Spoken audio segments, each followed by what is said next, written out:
नमस्कार दोस्तों, आपका इस प्लेटफॉर्म पे एक बार से फिर से स्वागत है।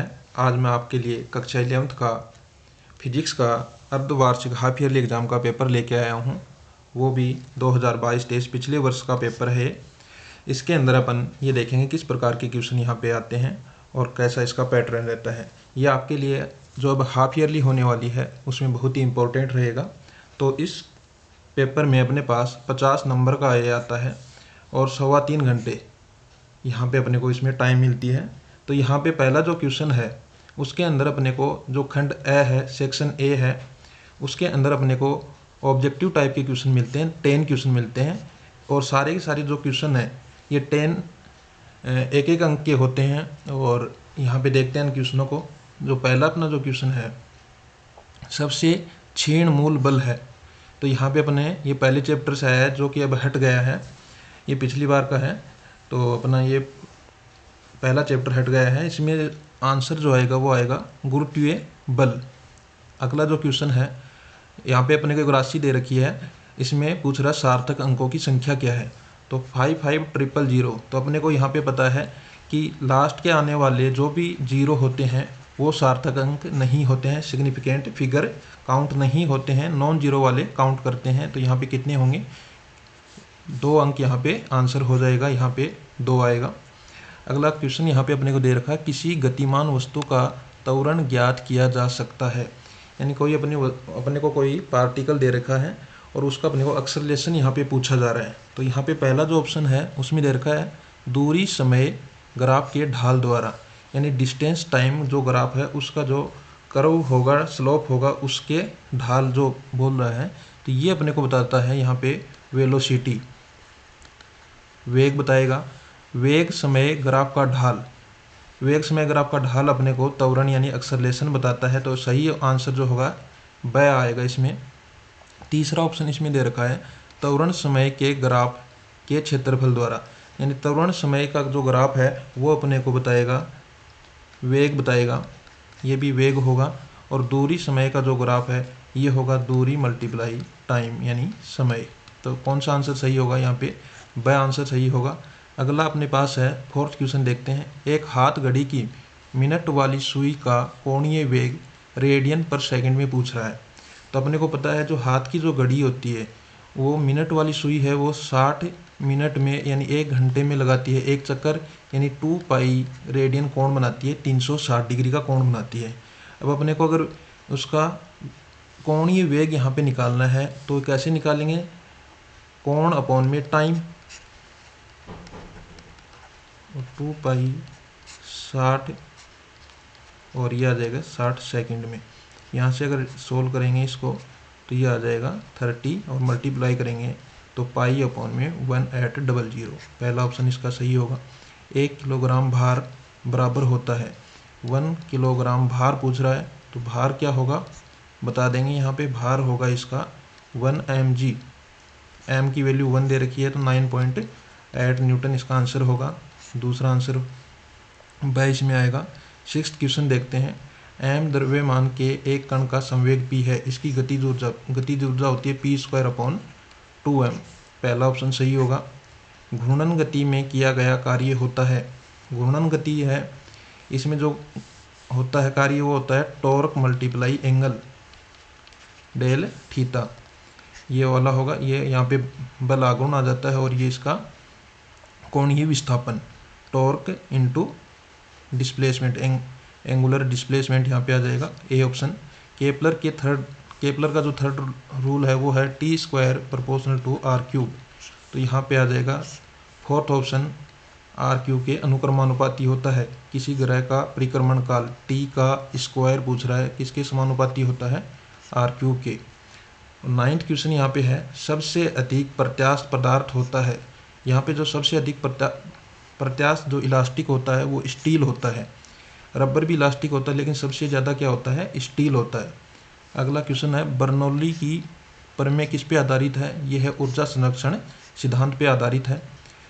इसके बाद अपने 11 से 15 के जो क्वेश्चन आते हैं वो आते हैं ब्लैंक्स, रिक्त स्थान की पूर्ति करना। और ये 5 क्वेश्चन यहाँ पे अपने को दे रखे हैं और सब 1-1 नंबर के हैं। तो देखते हैं, नोबेल पुरस्कार प्राप्त प्रथम भारतीय वैज्ञानिक का नाम सीवी रमन था। बल का विमीय सूत्र अगर अपने से पूछे तो m1L1T-2, ये अपने को याद रखना है। अगला क्वेश्चन, किसी वस्तु के अधिकतम क्षैतिज परास के लिए प्रक्षेप्य कोण का मान कितना होना चाहिए, यानी कि अधिकतम क्षैतिज परास रेंज मैक्सिमम रखनी है तो एंगल का मान थीटा इक्वल टू 45 डिग्री अपने को रखना पड़ेगा, जिससे ये सबसे ज़्यादा दूर जाके गिरेगा डिस्टेंस पे। रेंज मैक्सिमम रखनी है तो एंगल कितना रखना पड़ेगा, 45 डिग्री। अगला क्वेश्चन, दो सदिश आपस में लंबवत हैं, यानी उनके बीच का कोण थीटा इक्वल टू 90 डिग्री दे रखा है, तब उनका अदिश गुणनफल होगा। ए डॉट बी पूछ रहा है। ए डॉट बी क्या होता है, ए बी कोस थीटा, और थीटा की वैल्यू 90 डिग्री दे दी तो कोस 90 की वैल्यू हो जाएगी 0। तो यहाँ पे आंसर आ जाएगा इसका 0।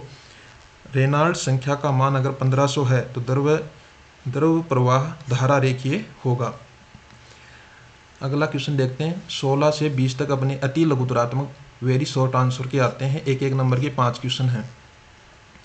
तो यहाँ पे देखते हैं, अगला क्वेश्चन 16 नंबर का है। एसआई पद्धति में एसआई सिस्टम में प्रदीपन तीव्रता का क्या मात्रक होगा।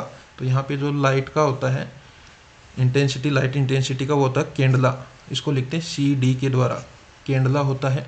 वेग समय ग्राफ का क्षेत्रफल किस भौतिक राशि का मान देता है। यानी अगर अपने को 2 क्वेश्चन आते हैं, इसमें एक तो ढाल पूछता है, एक क्षेत्रफल पूछ सकता है। ढाल और क्षेत्रफल होता है जो दोनों अपने को दे रखे हैं, दोनों अक्ष के ऊपर जो अपन राशि लेके चलते हैं उनको मल्टीप्लाई करते हैं, और ढाल जब पूछे तो डिवाइड करते हैं। अगर ढाल पूछता तो वेग अपॉन समय आ जाता, जो क्या बताता अपने को, त्वरण बताता। और यहाँ पे पूछ रहा क्षेत्रफल में मल्टीप्लाई करते हैं, वेग मल्टीप्लाई आ जाएगा समय, ये क्या आ जाएगा, विस्थापन। तो इसका आंसर आ जाएगा विस्थापन होगा। बल का मान न्यूटन का कौन सा नियम देता है, सेकंड जो रूल है न्यूटन का, दूसरा जो नियम है, द्वितीय नियम है, सेकंड है, वह अपने को क्या बताता है, विस्थापन बताता है। प्रतिबल व विकृति के बीच, अगला जो क्वेश्चन है, प्रतिबल व विकृति के बीच खींचे गए ग्राफ का ढलान अपने को क्या बताता है, वो बताता है अपने को प्रत्यास्थता गुणांक का मान। प्रत्यास्थता गुणांक का मान अपने को बताता है, प्रत्यास्थता गुणांक का मान अपने को बताता है। अगला जो शॉर्ट आंसर में लास्ट क्वेश्चन है वो है, श्यानता पर ताप का क्या प्रभाव पड़ता है। श्यानता पर ताप का, अगर ताप बढ़ाएंगे तो श्यानता का मान कम होगा, विस्कोसिटी जो है वह क्या हो जाती है, कम होती है। कब कम होगी, कब, जब ताप बढ़ाएंगे, तो ताप बढ़ाने पर क्या हो जाएगी, कम होती है। अगला क्वेश्चन एक और देख लेते हैं, इसके बाद आते हैं अपने लघुतरात्मक प्रश्न। ये अपने पास 5 क्वेश्चन आए हैं और 3 नंबर के हैं, हर क्वेश्चन अपने पास 3-3 नंबर का है। इसमें पहला क्वेश्चन देखते हैं, गुरुत्वीय त्वरण के सूत्र G = 4π² L/T²। अपने को एक यहाँ पे रिलेशन दे रखा है, में L और T के अंदर अपने को त्रुटि दे रखी हैं, G के मान में त्रुटि पूछ रहा है। तो L में कितनी त्रुटि दे रखी है, 2%, और T में अपने को जो एरर दे रखी है वो है 3%। पूछ रहा है G में, तो G में कितने % एरर होगी, तो G में जो एरर होगी वो होगी ये, और ये आ जाएगी यहाँ पे ऊपर L में कितनी है, 2 प्लस आ जाएगी, और T में कितनी है, 3 है, लेकिन यहाँ पे नीचे T का स्क्वायर आ रहा है तो आ जाएगी 2 × 3 यानी 8%। तो इसका आंसर जो आएगा कितना आएगा, 8%।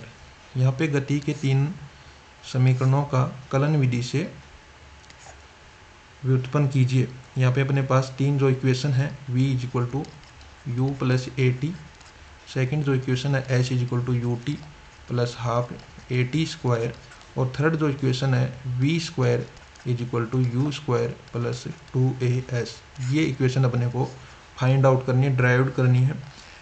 अगला जो क्वेश्चन देखते हैं, एक वस्तु पर F1 लग रहा है, F2 लग रहा है और F3 3 बल लग रहे हैं, क्या वस्तु संतुलन की स्थिति में है, यदि नहीं तो संतुलन की स्थिति के लिए कितना बल लगाना पड़ेगा, आवश्यक बल का परिणाम ज्ञात कीजिए। तो सबसे पहले अपन इन बलों को कोऑर्डिनेट कर लेते हैं। तो अपने पास I में लग रहा है, F1 इधर लग रहा है 3I, F2 ऊपर की ओर लग रहा है 5J, और F3 लग रहा है नीचे की ओर -3J, नीचे का मतलब नीचे की ओर हो गया। तो यहाँ से अपन ये दोनों बलों को देखेंगे, फोर्स को देखेंगे। तो नीचे 3 लग रहा है, ऊपर 5 लग रहा है, तो ऊपर बचेगा केवल 2J और ये इधर बचेगा 3I। तो अपने पास जो टोटल फोर्स लग रहा है वो लग रहा है 3I प्लस 2J।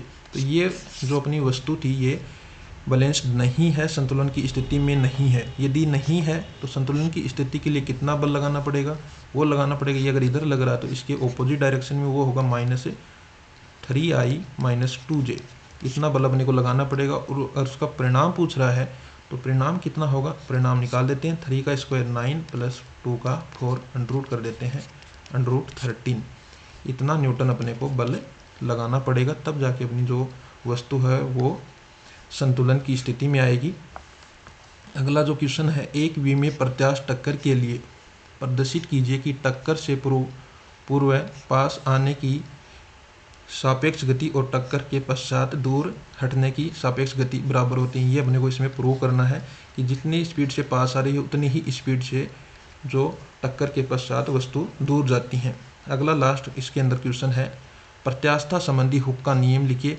हुक का जो नियम है वो बताएंगे कि इसके अंदर विकृति और अपना जो प्रतिबल है वो किस प्रकार संबंधित होते हैं, एक दूसरे के प्रोपोर्शनल होते हैं, समानुपाती होते हैं। इसके आधार पर यंग प्रत्यास्थता गुणांक का मान भी, सूत्र भी स्थापित अपने को करना है। और इसके बाद अपना जो लास्ट खंड आता है 6, उसके अंदर अपने पास 3 क्वेश्चन आते हैं और तीनों के अथवा में एक क्वेश्चन आते हैं, यानी 6 क्वेश्चन आते हैं। उनमें से अपने को 3 क्वेश्चन करने होते हैं और प्रत्येक क्वेश्चन 5 अंक का है। यहाँ पे पहला जो क्वेश्चन है, सदिश संयोजन का समांतर चतुर्भुज नियम लिखिए। सदिश संयोजन का अपने को समांतर चतुर्भुज का एक नियम है, वो अपने को इसमें लिखना है। A और B यहाँ पे अपन कोई 2 वेक्टर लेते हैं और यहाँ पे इस प्रकार इसको ड्राइव करना है।